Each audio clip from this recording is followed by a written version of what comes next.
ya, dan juga MPKI tentu saja. Jadi nanti teman-teman yang sebagai anggota mereka akan melihat, wah, pengurusnya juga begini, ya, mereka juga begini. Nah, kita yang akan dilihat, ya, because you are the true role model. Ya, ingat, ya, kita semua yang pengurus ini akan menjadi contoh dari teman-teman yang lain yang sebagai anggota. Maka kita harus menempatkan diri to be role models for our friends. Ya, oke, nih. Kemudian tadi saya sudah bicara tentang ini, tentang bagaimana manajemen ini. Saya pikir itu juga sangat penting sekali. Ya, housekeeping to train a horse and to direct and control. Jadi ada yang namanya mengelola manajemen itu adalah apa? Kita itu betul-betul menggunakan tenaga resource orang lain untuk dijadikan sarana mencapai tujuan. Ya, jadi kalau kita yang naik kuda gitu ya, nah sini melatih kuda dengan menghentakkan kakinya. Jadi bagaimana kita itu bisa menguasai kuda untuk kita mungkin hanya keliling lapangan untuk mencapai satu tujuan is management. Ya, ini adalah manajemen. Oke, next slide. Ini berbicara tentang definisi atau takrif dari manajemen, sangat banyak sekali ya. Saya tidak berkata saya satu saja, ini saja yang pertama saja dari mulai 2008, melakukan sesuatu pekerjaan melalui orang lain. Ya, management is getting done through other people. Ini saja, yang banyak sekali definisinya itu. Jadi namanya kita mengelola, nanti kan ada di sesi berikutnya itu tentang apa? Bagaimana sebenarnya untuk menyampaikan pada tujuan organisasi, kemudian juga leadership, semuanya ini. Jadi memanfaatkan, mengoptimalkan, menggerakkan resource, sumber daya yang ada untuk mencapai tujuan. Ya, jadi bukan kita sendiri. Jadi kita sama-sama. Tujuannya apa sih dari OSIS ini? Nanti kita lihat di akhir di slide saya ada juga tentang OSIS ini. Oke ya, ini adalah takrif dari manajemen. Nah, ini yang paling penting perlu dicatat. Jadi kalau ditanya, kalau mau membuat kegiatan, kalau kita ingin merencanakan sesuatu, we have to take POANZ. Planning, organizing, actuating, and controlling or evaluating. Ya, ini jadi planning. Nah, harus juga untuk diri sendiri. Ya, we have to plan ourselves. Ya, to the best future. Planning, ya artinya memplan, artinya merencanakan. Ya, merencanakan. Mau kemana sih kita setelah dari dengan pelajaran mau kemana? Nah, di plan. Ya, nah gitu ya. Kemudian organizing, itu berarti kita apa? Memanfaatkan ya sumber daya yang ada. Actuating, berarti nanti ada apa? Staffing. Jadi nanti kalau yang jadi ketua OSIS ataupun MPK, dia akan tahu gitu ya. Di sini kan sudah ada ya. Jadi dari mulai ketuanya, sekretarisnya, divisi-divisinya, departemen-departemennya, ini kita tahu. Oh, ini kayaknya orangnya itu cocok untuk bagian bendahara. Oh, ini dia rajin, berarti dia jadi sekretaris. Oh, ini leadershipnya ini bagus nih. Ya, berarti dia cocok untuk menjadi pemimpin. Mungkin ada yang bagian nanti apa ya? Mungkin ada bagian ilmiah, ada bagian mungkin apa penulisan, ada sampai kepada mungkin yang apa yang agak-agak ke seni dan sebagainya. Nah, itu perlu dipahami di sini. Ya, controlling tentu saja nanti ada yang mengevaluasi dan juga ada yang mengontrol. Nah, ini planning ini, ya. Jadi, ini yang paling penting. Jadi dalam perencanaan ini yang paling penting adalah ini. What? Apa yang akan kita lakukan? Ya, misalnya mau buat lomba untuk apa? Hafid misalnya hadis arba'in, gitu ya. Berarti ini adalah perlombaan hafalan hadis arba'in, ya. Kemudian why? Kenapa? Ya karena dengan hafal hadis itu dia akan apa? Akan lebih termotivasi. Ya, santri akan termotivasi, kemudian dia juga akan berusaha untuk menghafalnya. Ya, karena ada juga yang motivasi, dapat hadiah, ya dapat sertifikat lumayan, ya ada portofolionya. Kemudian siapa nih yang melaksanakan? Oh, berarti ketua OSIS nanti penunjuk jodoh bagian bagian perlombaan atau divisi tertentu. Ya. Kemudian ada when, kapan ini mau dilaksanakan? Wah, sepekan, wah kayaknya terlalu cepat, sepekan itu 2 pekan atau 3 pekan lah standar untuk kegiatannya disiapkan, nanti rapat-rapat dan lain sebagainya. Kemudian di mana? Ya, otomatis nanti ada bagian mungkin satpasnya atau izin, apakah di sini atau di bawah atau mungkin outdoor atau mungkin di mana? Nah, ditentukan ininya sampai kepada how.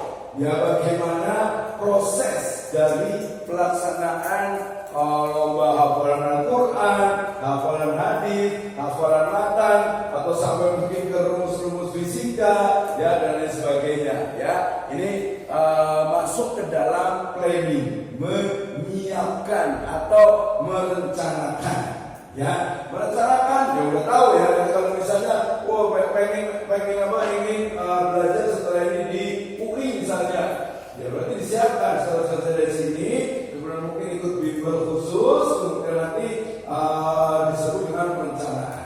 Ya, ini planning. The second, organizing.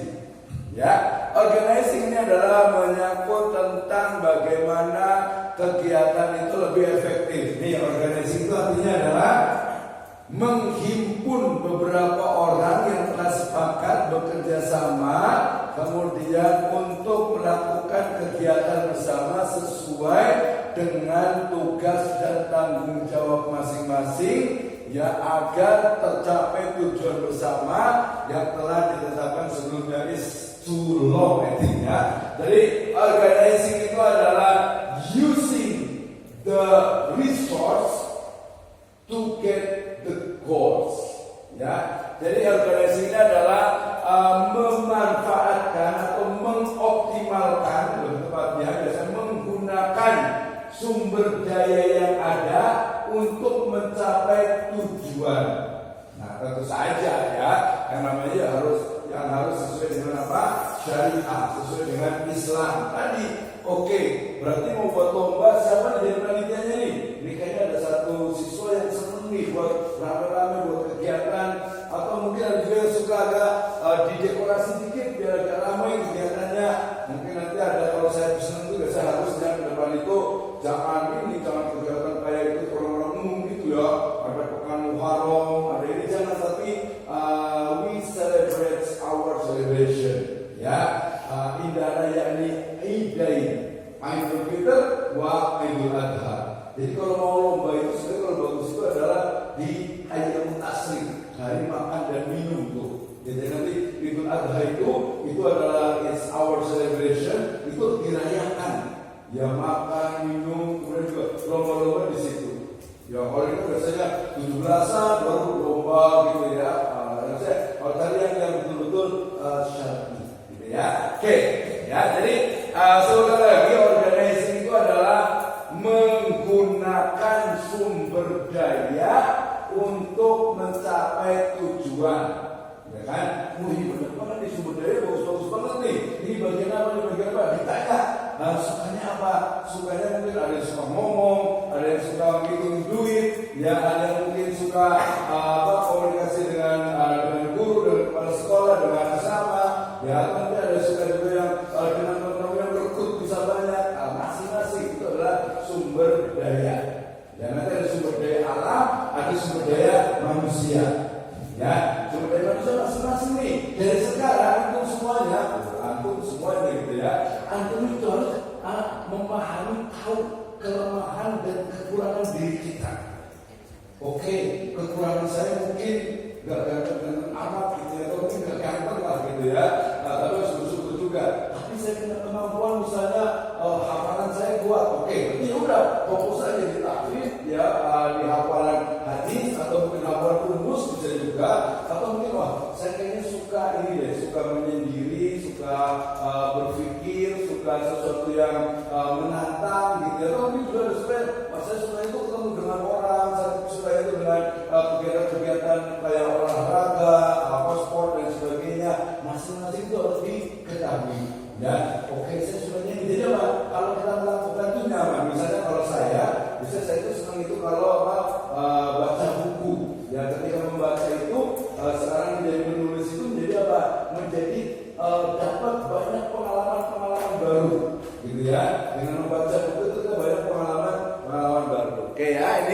Jadi dari mulai kegiatan dilakukan secara efektif, kemudian juga organisasi ini agar bisa dilaksanakan, kemudian juga masing-masing punya tanggung jawab, kemudian tidak ada kegiatan yang ganda, serta di sini memberikan kepastian ya kerja bagi masing-masing staff. Ini namanya organizing.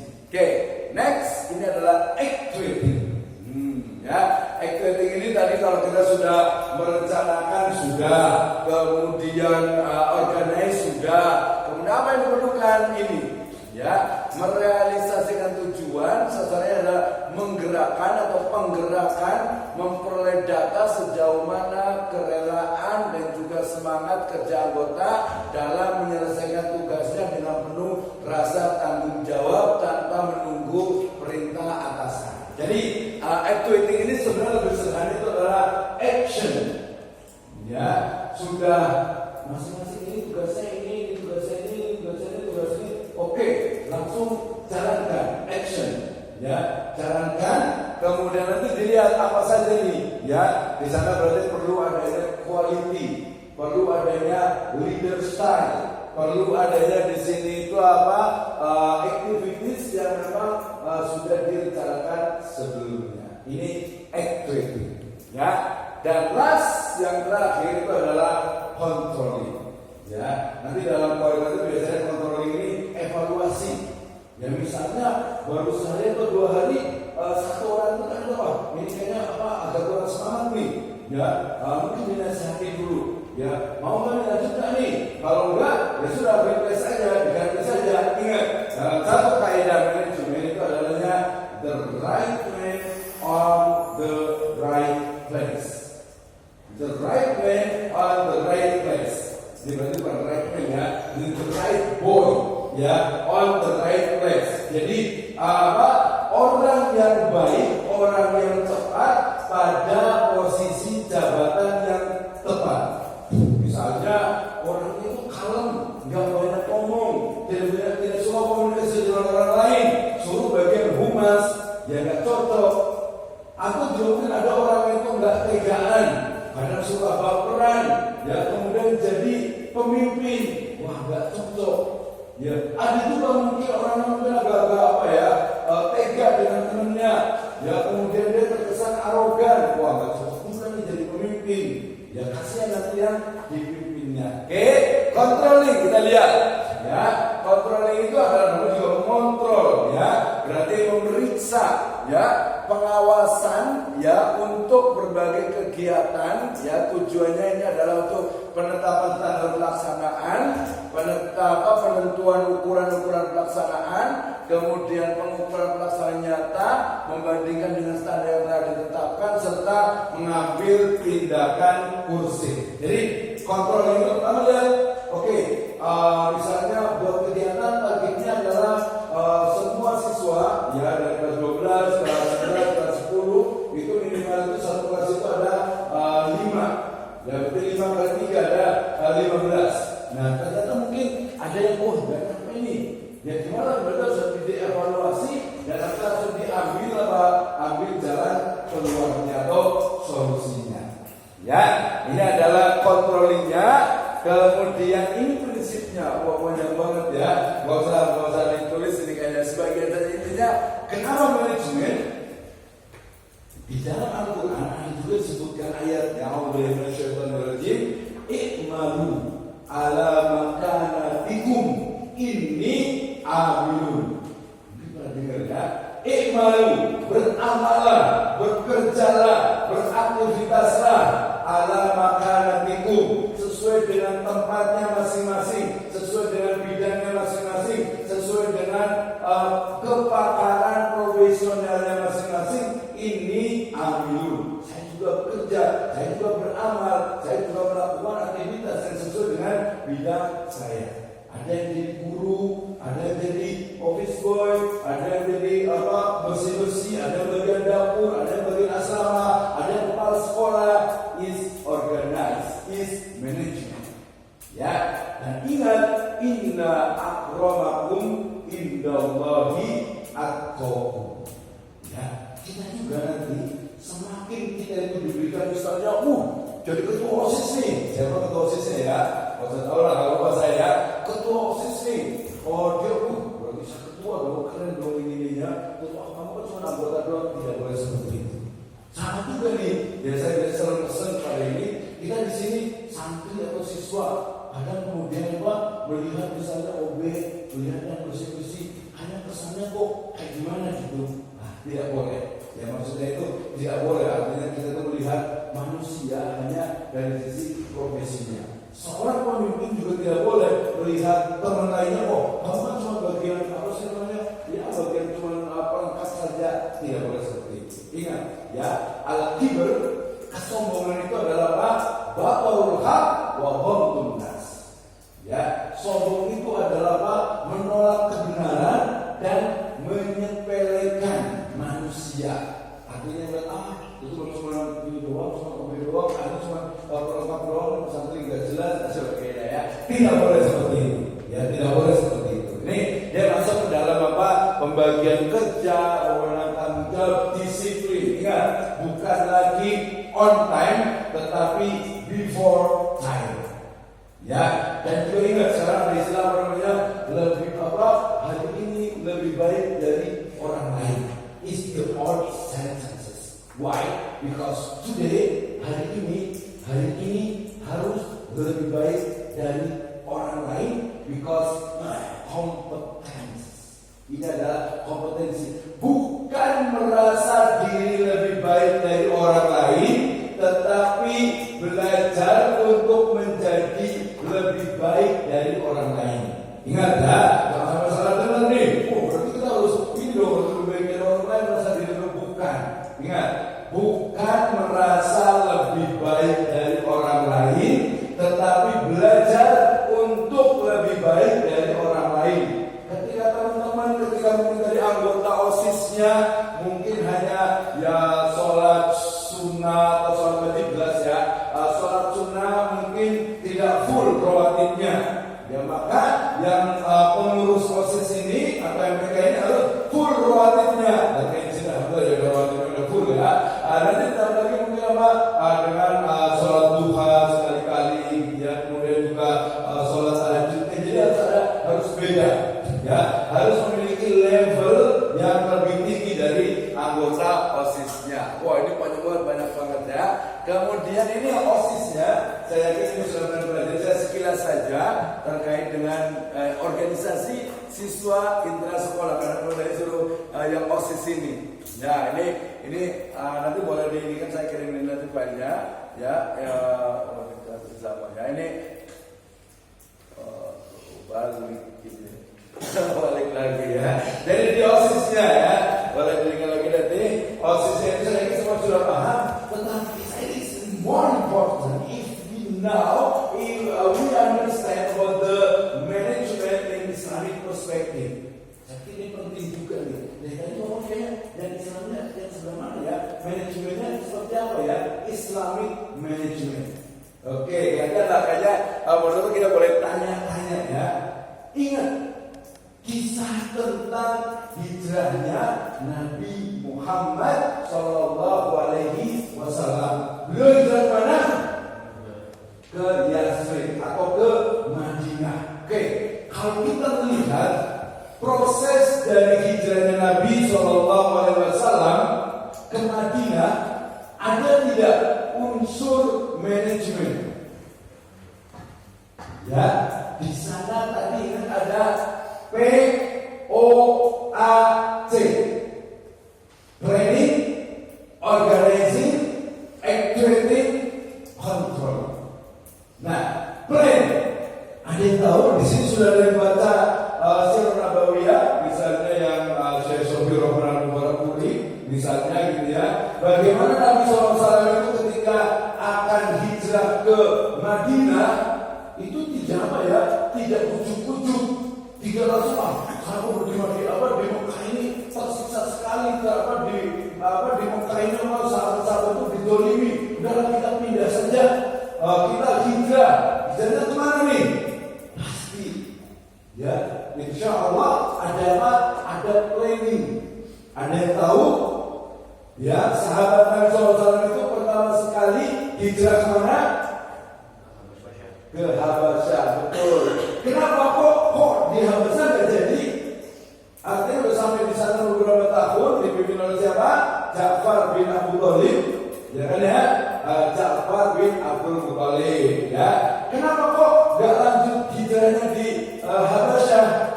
Ya, Ethiopia dengan Somalia. Kalau umpamanya jadi hijrah di Habasyah, di Ethiopia mungkin Madinahnya bukan di Yasrib, ya, tapi ada masjid Nabawinya di Ethiopia atau di Habasyah. Tapi rencananya apa? Ya udah sampai ke sana 2 kali periode, kemudian balik lagi. Dan ternyata pilihan hijrahnya itu adalah di Yasrib atau di Madinah. Oh, ini berarti kalau yang suka sejarah, saya suka sejarah sekali, itu harus baca lagi. Ya, baca lagi Sirah Nabawiyah. Ya, pertama apa? Oh, melihat ada plannya, pertimbangannya. Pertama melihat hijrah dulu ke mana, misalnya itu tadi ke Habasyah sudah 2 kali. Tapi kemudian di sana itu tidak kondusif. Ya, karena di sana ada satu raja Najasyi, ya, satu raja yang ya baik, masya Allah, luar biasa gitu. Tapi untuk pengembangan tren ke depannya itu tidak bisa. Ya nggak bisa karena bukan wilayah sendiri. Kemudian nggak mungkin mau pindah ke Baghdad misalnya, kejauhan, gitu ya.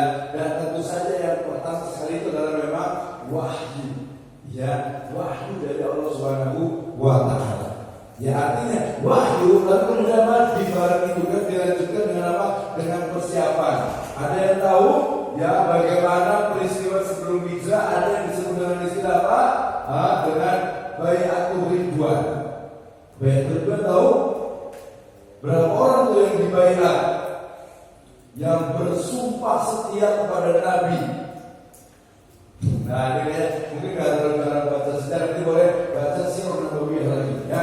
Baca sejarah Nabi, kita akan menemukan bagaimana Nabi itu sejak awal itu sudah merencanakan, mengatur. Bahkan ada yang tahu kenapa Nabi SAW itu mendapatkan wahyu di mana?